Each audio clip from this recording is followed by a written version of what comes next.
गाजियाबाद के मुरादनगर इलाके में श्मशान घाट घटना के मरने वालों के परिजनों से केंद्रीय मंत्री वीके सिंह परिवारजनों से मिलने पहुंचे। इस दौरान उन्होंने मुआवजे के चेक भी देने का प्रयास किया, जिसके बाद पहले तो परिजनों ने चेक लेने से मना कर दिया। हालांकि उसके बाद काफ़ी देर बात करने और समझाने बुझाने के बाद मृतकों के परिजनों ने चेक ले लिए। लेकिन परिजनों का सबसे बड़ा आरोप यही है कि लगातार अधिकारी गण उनके पास आ रहे हैं, लेकिन उन्हें किसी भी तरीके का आश्वासन पर कार्यवाही होती दिखाई नहीं दे रही।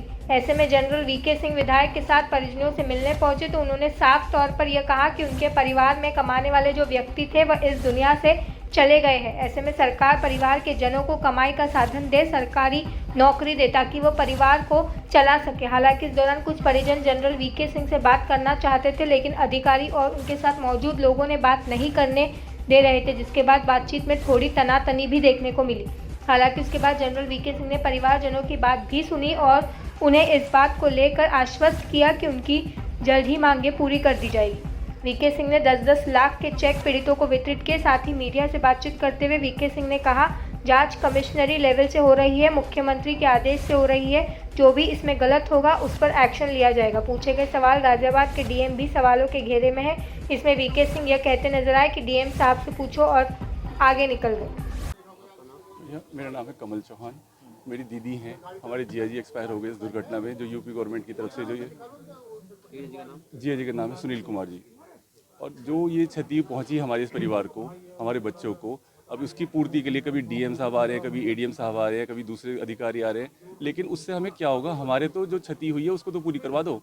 ये पैसों को हम क्या करेंगे? इस पैसे के 10 लाख रुपए, हमसे 20 लाख रुपए ले लो, पर हमारा आदमी वापस करा दो, ये तो नहीं हो सकता। बच्चों का जो रोजगार का साधन हो जाए, इस बच्चे की नौकरी मिल जाए, और जो ये जो घर है, ये किराए का घर है, ये घर से हमारे को एक जो परमानेंट जो आवास देना है इनको, वो दे दे हमारे बच्चों को, बस और कुछ नहीं चाहिए हमें। बिल्कुल हमें स्थायी चाहिए भैया। 10 लाख रुपए भैया वो क्या है, हमसे ले लो, उससे ज़्यादा पैसे तो हमें नहीं चाहिए 10 लाख रुपए। सौरभ क्या कहना ये कहना चाहते हैं कि कल से बस लोग आ रहे हैं और नाम लिख रहे हैं, नंबर लिख रहे हैं, हो कुछ नहीं रहा है। बस सब आ रहे हैं और आश्वासन देते जा रहे हैं, पता नहीं कब होगा। चेक पहले तो हम नहीं लेना चाह रहे थे, लेकिन फिर बाद में ले लिया था हमने, क्योंकि ये चेक हमारी क्षति को पूर्ति नहीं कर सकता है। हम कब तक चलाएंगे इस पैसे को, कब तक करेंगे? हमें तो मेरे पर मेरी मम्मी है, मेरा भाई है और मेरी अम्मा है। मेरी यही मांग है कि मेरे को कम से कम एक नौकरी तो दी जाए, जिससे मैं खुद अपने घर पर चला सकूं। मेरे पापा का नाम सुनील कुमार है। मैम, मुरादनगर में जो हादसा हुआ है उसकी जानकारी आपको होगी, आप यहाँ देखने आए शमशान घाट में। जी। क्या स्थिति आपको लग रही है? किस तरह के निर्माण था, किस तरीके से आप इसको देखते हैं? मैं इसको बकायदा नगर पालिका चेयरमैन और यहाँ सभी जो लोग इसमें ठेकेदार वगैरह जो इन्वॉल्व हैं, सबकी बड़ी कड़ी लापरवाही है।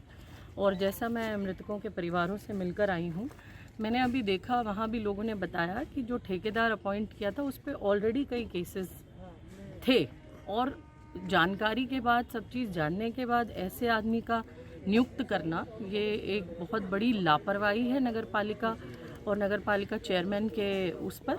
और लोगों में बड़ा रोष है कि इतना बड़ा हादसा होने के बाद भी चेयरमैन ने किसी की सुध नहीं ली। कम से कम शोक संवेदना व्यक्त करने तो उन्हें आना चाहिए था, लोगों का दुख में उनको बांटने के लिए तो आना चाहिए था, क्योंकि इतना बड़ा हादसा हमने तो नहीं देखा जहां इतने डॉली जी, जो है। मैं जानना चाहता हूं कि इसमें आप किसे किसे दोषी समझते हैं और किस किस का हाथ हो सकता है? देखिए, सबसे पहले तो नगर पालिका चेयरमैन जी, फिर उससे रिलेटेड जितना ठेकेदार, ये सबसे बड़ा तो चेयरमैन की लापरवाही है ऐसे नगर पालिका के कि भाई आपने इस तरीके के ठेकेदार को अपॉइंट किया, जिन्होंने इतनी बड़ी, आप ये देखिए किस तरीके स्थानीय पार्षद हैं, उनका कहना है कि बार बार वो शिकायत कर रहे थे पिछले 6 महीने से, डीएम से लेकर और तमाम अधिकारियों तक कि ये निर्माण हो रहा है, इसकी जांच कराई जाए, घटिया स्तर का निर्माण हो रहा है। तो क्या कहेंगे इस बारे में आप? देखिए, ये जिला प्रशासन के ओर से भी बड़ी लापरवाही है। अगर इतनी शिकायतें हो रही हैं और उसके बाद भी अगर वो जाग नहीं रहे हैं, नींद से कुंभकर्ण की नींद सोए हुए हैं, तो इससे बड़ी लापरवाही क्या होगी? लोग चले गए, परिवार के परिवार बर्बाद हो गए, और इन लोगों को न्यू ईयर मनाने से फुर्सत नहीं। आज अभी तक चेयरमैन होश से जागे नहीं। जिला प्रशासन आज इतने लोगों की मौत के बाद अगर जागता है तो फिर क्या है? 10 लाख रुपए के हर जाने से उनके परिवारों के जीवन नहीं चलने वाले। तो ये घोर लापरवाही है नगर पालिका मुरादनगर की। किसकी जांच? मैम क्या चाहते हैं आप, किस तरीके से जांच उसमें हो? देखिए, हम चाहते हैं इसकी अच्छे से जांच हो और सभी दोषी ऊपर से नीचे तक जो भी इसके दोषी हैं, इसमें जो भी कोई आदमी दोषी पाया जाए उसको सख्त से सख्त सजा दी जाए, ताकि इनको एक सबक मिले और आगे से कहीं पर भी इस तरीके के निर्माण ना हो। रसूख के फोटो भी वायरल हो रहे हैं, जो ठेकेदार था। जी, बर्थडे वो मना रहा है और कई मैं लोगों के साथ में वो दिख रहा है। आपको बता रही हूँ, मैंने जैसे पहले बोला, मैं मृतक परिवारों में गई हूँ, मिलकर आई हूँ और लोग यही कह रहे हैं कि अभी तक नगर पालिका चेयरमैन जागे नहीं, अभी तक उनका न्यू ईयर खत्म नहीं हुआ और यहाँ परिवार के परिवार उजड़ गए। जिस समय वोट चाहिए होता है तो हाथ जोड़ जोड़ के आप लोगों के घर जाते हैं, और आज जब लोगों के परिवार तबाह हो गए तो अभी तक उन्हें फुर्सत नहीं है कि परिवारों से मिलकर शोक संवेदना प्रकट की जाए। क्योंकि अजय त्यागी ने ये कहा कि वो नीचे से ऊपर तक पैसा जाता था, सबको पैसा जाता था। तो हालांकि सब में अभी फिलहाल निहारिका और जूनियर इंजीनियर समेत 3 लोगों पे। आपको क्या लगता है कि इसमें क्या पर्दे के पीछे कुछ और लोग हो सकते देखिए, हैं? पर्दे के पीछे बहुत लोग हैं और मैं तो सीधा का सीधा कहना चाहूंगी कि सबसे पहले तो चेयरमैन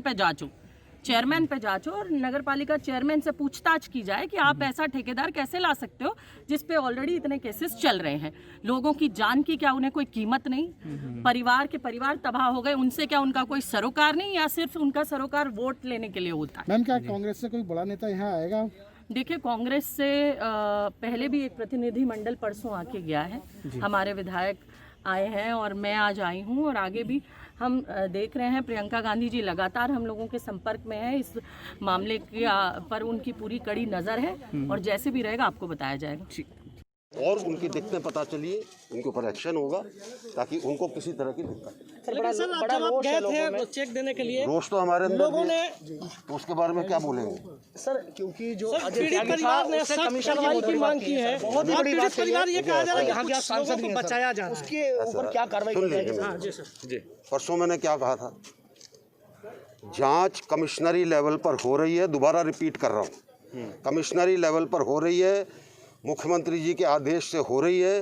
जो भी इसमें गलत होगा उसके ऊपर एक्शन होगा, फुल स्टॉप। सर कहना ये है कि बड़े नाम बच जाते हैं, एक लेटर आज आया है ये सब इस निर्माण को मैंने क्या बोला उसको दोबारा सुन लीजिए, सब बोला ना बस। सर, इस निर्माण को लेकर शिकायत की गई थी, डीएम साहब ने कार्रवाई नहीं की, डीएम साहब को शिकायत दी गई थी। डीएम साहब से पूछो।